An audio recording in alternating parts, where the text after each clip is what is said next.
everybody, E here. Welcome back to another video.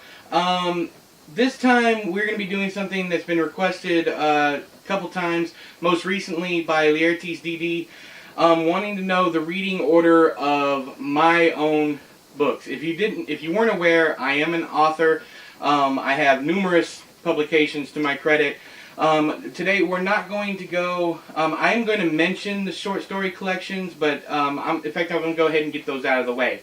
My short story collections can be read in any order, but if you want to actually see my growth as an author, I highly suggest you starting with What the Dark Brings, then go to Others and Oddities, and then finally with my literary collection, Word. The first two are definitely horror themed. Some even kind of dabble in maybe a little bit of literary here and there, but Word is definitely a literary collection. There's no horror in it whatsoever. So as far as the novels are concerned, what order should you read the novels in? If you're going just the Bay's End storyline, all my stories lead back to the end or Bay's End in some way, shape, or form. But if you want them in chronological order to get the entire Bay's End story, which isn't done yet, but we'll get to that in a minute, you're going to want to start with Bay's End, which is my debut novel. It's a coming-of-age story about two friends, actually three friends, and the small town that the main character grew up in. Next, you're going to want to go into the newest, this is a re-release, but you're going to go into Hope for the Wicked.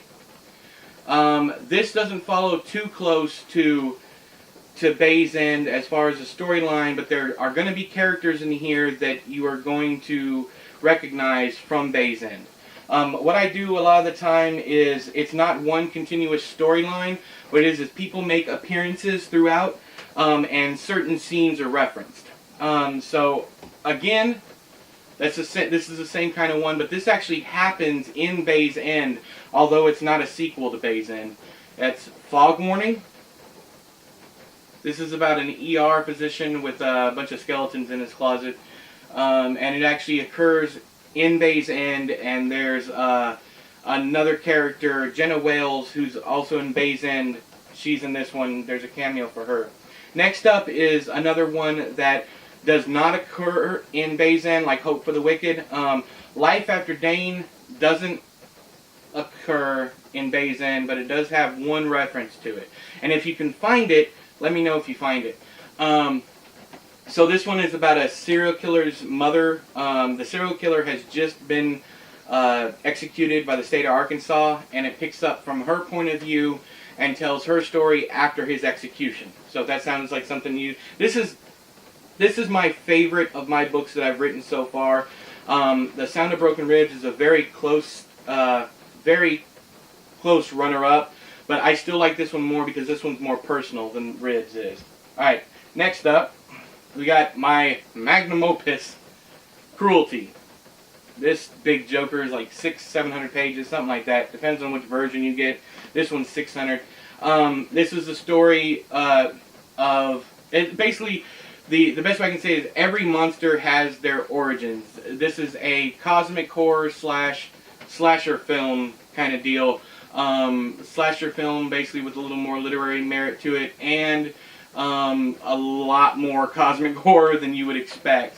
But it all happens over the course of, I think, 36 hours in this small town in Texas. So, yeah, this one mentions Bay's End, but it does not happen in Bay's End. There is one part that does occur in Bay's End, but I'll let you figure that out on your own. Alright, next up, we have, in order, The Sound of Broken Ribs. This tells the story of two women who live in Bay's End, an author and another lady, they're Leigh and Belinda, who end up coming together, and one tragic day brings them together. And you're going to find the storylines for Jenna Wales and Tony Marchesini from Bay's End. They're in this one as well. So it carries over. Now, books that are not here, that I do not have in physical form right now, that continue the story, there's three more. There's The Bedding of Boys, which is not a sequel to The Sound of Broken Ribs, but it is a continuation of the Bay's End storyline. It happens in Bay's End.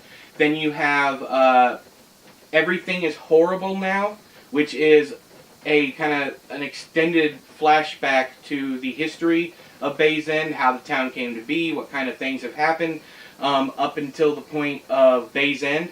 So I guess you could consider that one like, you know, number 0 in the series. And then finally, No Home for Boys is a direct sequel to Bay's End. So I'm not sure what I'll call. I'm not sure if I'm going to use the Bay's End title again or not. But I would like to call it Bay's End, No Home for Boys. And it picks up, not right after this one, but it picks up with Trey from this book. Picks up with him as an adult. So, alright, so that's everything. I hope that's easy enough to understand. I do have series within series, which might sound funny, but the Cruelty series is a new series that I'm starting that occurs in my mythology of the Withered and the Roaming, kind of like my versions of Heaven and Hell. Cruelty is part of that. The unpublished, right now unpublished, because I wasn't too happy with it, Dastardly Bastard. If you do get your hands on this one would come between Bay's End and Hope for the Wicked, but I don't suggest it. It's only available in paperback, and that's only for the collectors who have to have everything. So that's it for now. Until next time, I have been E, you have been you. This has been the reading order for my own books. I'll talk to you guys later. Bye-bye!